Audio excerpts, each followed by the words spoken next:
Hi everyone, welcome back to my channel Helicopter Parenting by Preet. First of all, thank you so much for giving me so much of love and positivity to my channel. And especially the last video that I uploaded on authoritarian parenting, उस video के लिए I got so much of calls and messages from people that thank you for sharing this video because बहुत सारे parents इसी parenting style को use कर रहे थे and they told me that they will be definitely changing their parenting style. So as promised, आज हम discuss करने वाले हैं the best parenting style. But before that, if you have not subscribed my channel, please do subscribe it. And अब हम start करते हैं with the best and the positive parenting style. So that is authoritative parenting. So what is authoritative parenting? Authoritative parenting जो होती है, this is as I told you the best, the easiest, the most common and the successful parenting style. इस parenting style में जो parents होते हैं, they are very much loving, caring, warm and attached to their kids. And इसके जो बच्चे होते हैं, इस parenting style के जो kids होते हैं, they are again very much positive, loved, cared and attached to their parents. Authoritative parenting के जो बच्चे और पेरेंट्स होते हैं, इनका जो बॉन्ड होता है, इनका जो रिलेशन होता है, that is very strong. That is the reason ये बच्चे हमेशा हैप्पी रहते हैं. They don't have so much of complaint with their upbringing, complaint with their lives. इसमें भी डिसिप्लिन होता है, एज हमने डिस्कस किया था ऑथोरिटेरियन पेरेंटिंग स्टाइल में, कि बच्चे बहुत सहमे सहमे से रहते हैं, उनको स्टेज फियर रहता है, पब्लिक स्पीकिंग में प्रॉब्लम रहती है, वो बहुत जल्दी सोशल नहीं हो पाते. So this parenting style is the solution for this.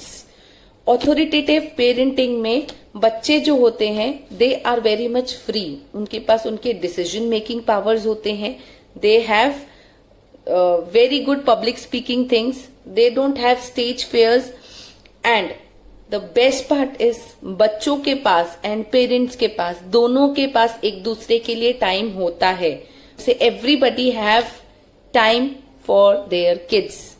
बच्चों के लिए वो टाइम निकाल लेते हैं एंड इधर वेज बच्चे भी अपने पेरेंट्स के लिए टाइम निकाल लेते हैं. That's why they share everything with their parents. Now कुछ कैरेक्टरिस्टिक्स है that I will be discussing with you, that how to become an authoritative parenting that will leads to a successful parenting life. And again आज जैसा हमने last time भी discuss किया था कि authoritarian parenting में जो बच्चे होते हैं उन्हें बहुत ज्यादा पनिश किया जाता है एंड इसीलिए वो बहुत डिसहार्टेंड भी होते हैं. उसमें बच्चे सिर्फ और सिर्फ अपने रूल्स एंड रेगुलेशन पे पेरेंट्स के उनको चलना पड़ता है. But in this parenting style ऐसा कुछ नहीं है. इसमें भी रूल्स एंड रेगुलेशंस होते हैं, इसमें भी डिसिप्लिन होती है और वो बच्चों को फॉलो करनी रहती है. बट डिसिप्लिन और रूल्स एंड रेगुलेशंस की जो लिमिटेशंस हैं वो काफी कम है. मतलब फ्रीडम भी है एंड लिमिटेशन भी है.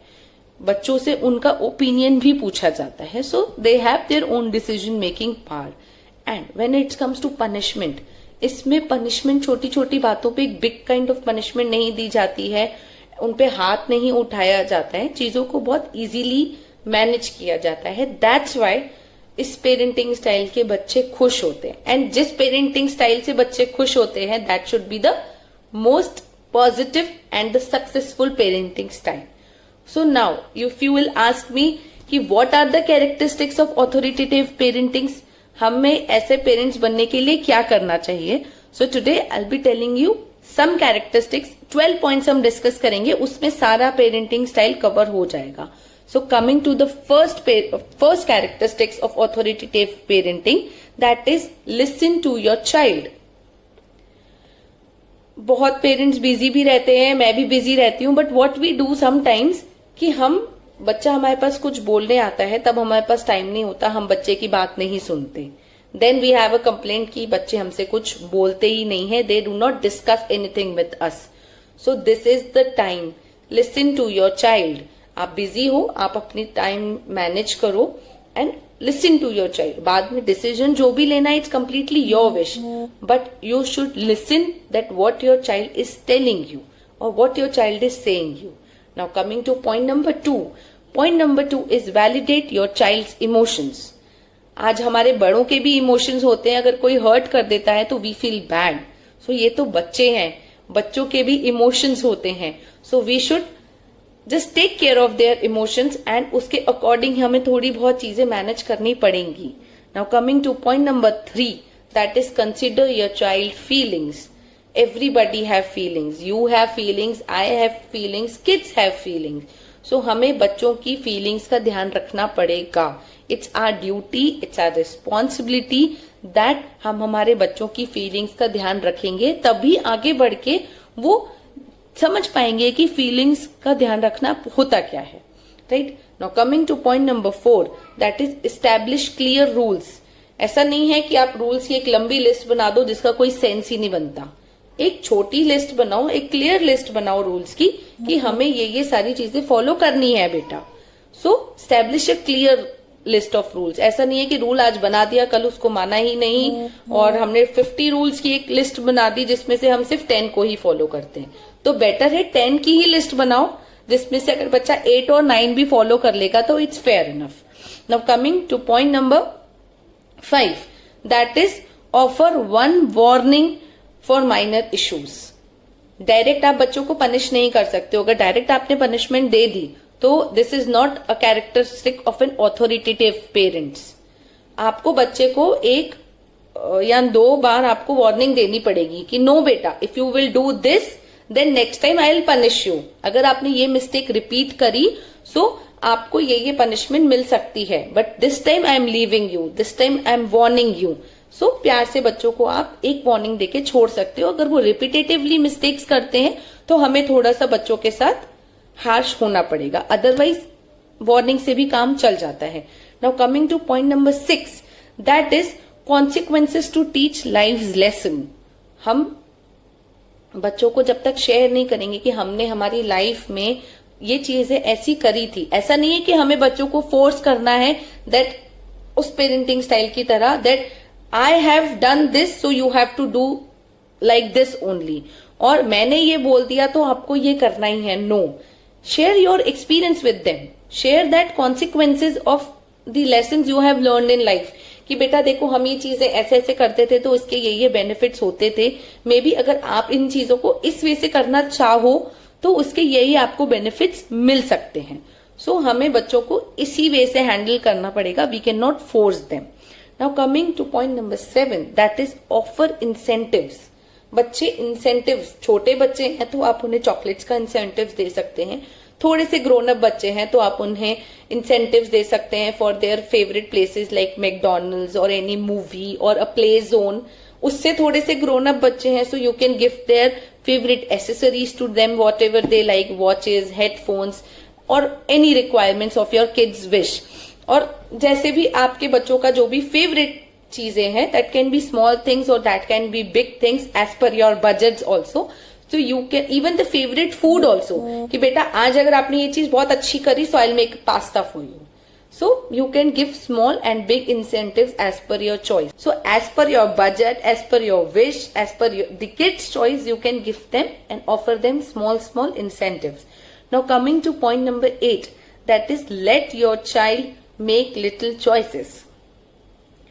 आपको बच्चे को choices में options लेना आना चाहिए, चॉइसेस लेना आना चाहिए। जस्ट बिकॉज आप मार्केट जा रहे हो सो ask your child, choice it. मुझसे मत पूछो, आप अपनी चॉइस खुद बना लो कि आपको ये लेना है या आपको वो लेना है। Make your own decision, so this will enhance their choice making and decision making things. Now coming to point number 9, that is balance freedom and responsibility.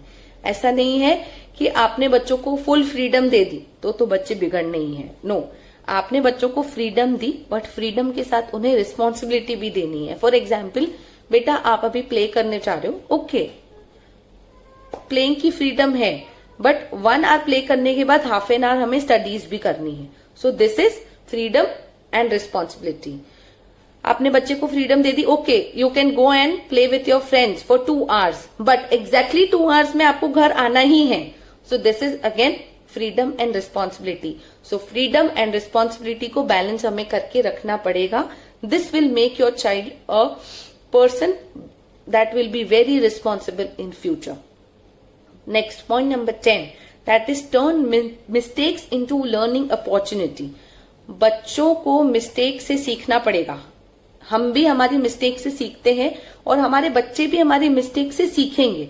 सो हमें हमारी मिस्टेक्स, बच्चों की मिस्टेक से हमें उन्हें एक्सप्लेन करना पड़ेगा। देखो बेटा, आपने ये मिस्टेक ऐसे करी तो आज हमने इससे क्या सीखा, या आज मम्मी से ये मिस्टेक हो गई तो मम्मा ने इस चीज से क्या सीखा। So this will be an experience kind of thing कि हमने हमारे बच्चों की मिस्टेक से उनको सिखाया, जिससे वो ये मिस्टेक दोबारा रिपीट नहीं करेंगे। Now coming to point number 11, that is encourage self-discipline. This means if you are disciplined, then your child will be disciplined as like you only. अगर आप बच्चों से जोर से बात करोगे, unnecessary गुस्सा करोगे, so बच्चे वही behavior अपनी लाइफ में लेके आएंगे। If you are reacting very badly to anybody without any reason, kids will follow you. So first of all, you have to be a very self-disciplined person, and then only you can expect from your child to be a self-disciplined person. Now coming to the last characteristics, that is point number 12, that is maintain a healthy relationship with your child.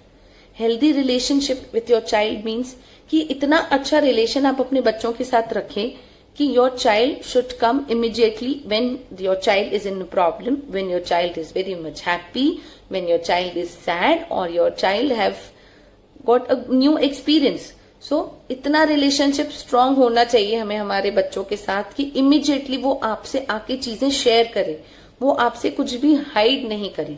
क्योंकि क्या होता है कि अगर बच्चों को ऐसे लगने लगता है कि यार मम्मी को बता देंगे ना तो बहुत डांट पड़ेगी, तो चीजें हम छुपा देते हैं या झूठ बोलने लगते हैं।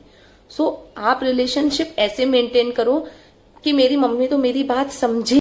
These were the characteristics I told you about authoritative parenting. So please in points को आप अपनी पेरेंटिंग स्टाइल में जरूर इंक्लूड करें, and you will see the change that how much your child is happy. And अगर आपको मेरी ये पेरेंटिंग स्टाइल की टिप्स अच्छी लगी हो तो please do like it, share it with your friends and family, and soon I'll be releasing my next video about the third parenting style. Bye for now. Take care. Stay blessed. Bye everyone.